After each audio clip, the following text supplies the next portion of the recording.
Fox hosts have been scrambling to figure out what exactly are they supposed to be saying about Ukraine and Russia. They had been seemingly perfectly fine with the war before it happened, and then people were horrified by it. So now they're trying to figure out what their message is supposed to be. And it's actually developed into a little bit of a duel between two of their biggest personalities, Sean Hannity and Tucker Carlson, with very different proposed solutions to the problem of what to do about Vladimir Putin.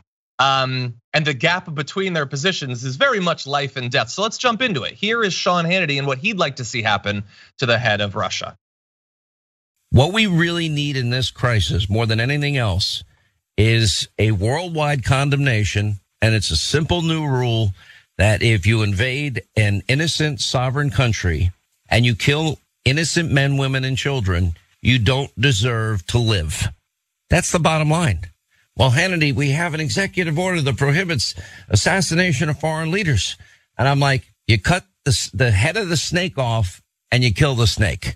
And right now the snake is Vladimir Putin.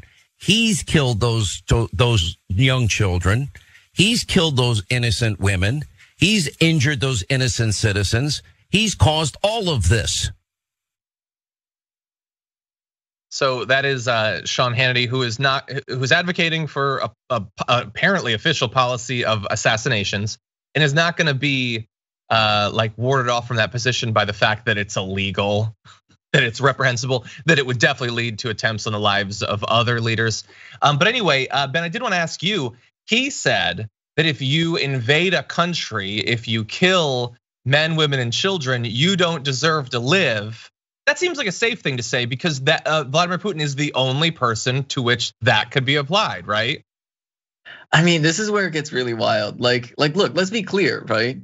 If somebody said this about the American president during the Iraq war, that being George W. Bush, they'd be in Guantanamo right now, right? So like, let's be real that there's a very obvious double standard that is being applied literally right now in the moment, right? I mean, literally, the United States just had a drone strike in Somalia, I think 2 days after the war in Ukraine like started, before Russia invaded, right? So like let's just be real, right? And then like there's just ridiculous belief. No, if Vladimir Putin magically tomorrow disappeared, the entire Russian military still exists, right? There are, there are like people that work for Putin, right? Because like, do you really think that one person can magically run an entire country by themselves, right? They need people to run different departments that all have like their own ideas and beliefs, but usually they match the person in charge, right? So like the people that would come in to replace them, like it's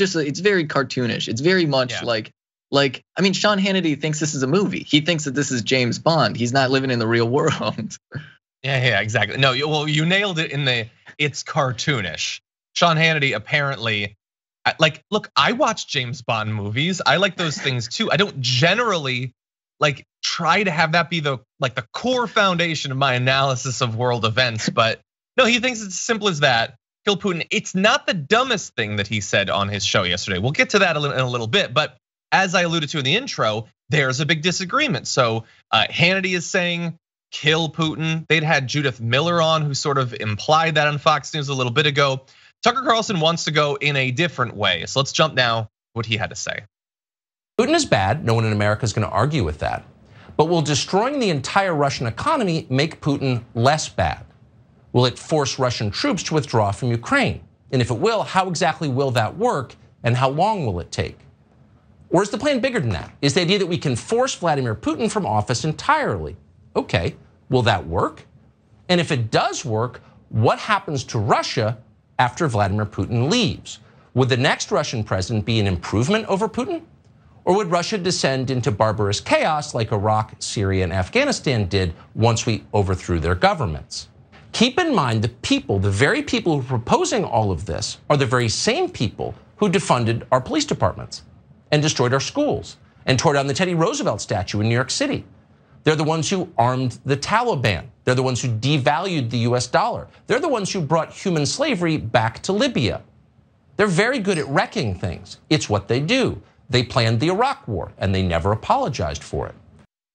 We're gonna return to that last point in just a second. But so he's saying, obviously, don't assassinate him, but don't even have as an aspirational goal that he would leave power, which, like, honestly, I'm gonna keep it real. Sometimes people invent a person to hate.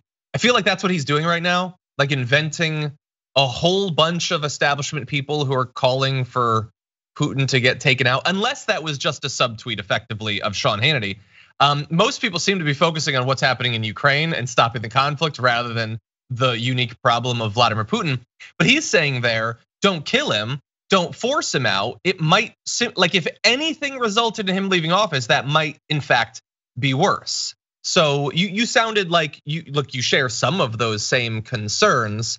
What do you think about a post-Putin Russia? Obviously, there are other leaders. There's a pro-democracy movement. Yeah, I mean, it gets complicated, right? Because to a certain degree, one of the things Tucker Carlson said is a little bit correct. Like, we have to give credit where credit is due. I mean, but not really. Like, Tucker Carlson is terrible in a litany of other ways. But like, if Putin magically disappeared tomorrow, it would be pretty chaotic. It would be pretty bad. That would be a pretty miserable situation. And we really want to like intentionally destabilize like a nuclear power? Do we really want to play that game? The irony of this being that the United States is actually sort of responsible for Putin being in power in the first place. A lot of people forget this, but like the United States sort of helped facilitate a coup in the USSR to lead to the dissolving of the USSR, and then actually helped rig elections to make sure that a capitalist leader came in to replace the existing government. So like the irony here is that like this is happening 2 decades, 3 decades after the United States already tried to establish like a more favorable government inside of Russia. And literally the Ukraine conflict that's happening right now is partially a result of the chaos that was caused by the United States during the collapse of the Soviet Union, right? So the idea that like intentionally causing like a collapse there would somehow make things better, I think is very, very misguided. And that's just, yeah. Well, yes, I think that is a serious likelihood. I would say the more immediate issue is don't openly advocate for world powers to assassinate other leaders. Yeah. And not only can that go in the opposite direction, but like, first of all, Vladimir Putin has shown himself to be perfectly willing to assassinate people. So like, we are trying to create a better world, and it is a complicated path to get there. It is not generally, I think, going to like, the path doesn't travel through an assassination town. That's not the way that we need to be moving in terms of values. So we'll see how they hash this out. He said there at the end, like, the people who got us into Iraq have never apologized for that. That to me again felt like a criticism potentially of Sean Hannity. Also kind of a criticism of himself, because dude was not was not openly hostile to the Iraq war back in the day. He's again rewriting his history, but these are two of their biggest people on Fox, and they really do seem to disagree about this.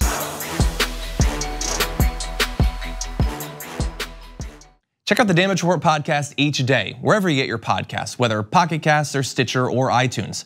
You can join me as I give you the news and stories you want, with a range of co-hosts and interview guests jumping in on the fun each day. Again, that's the Damage Report, wherever you get your podcasts. And if you get them at iTunes, don't forget to rate and review. Sometimes I'll read them live on the show.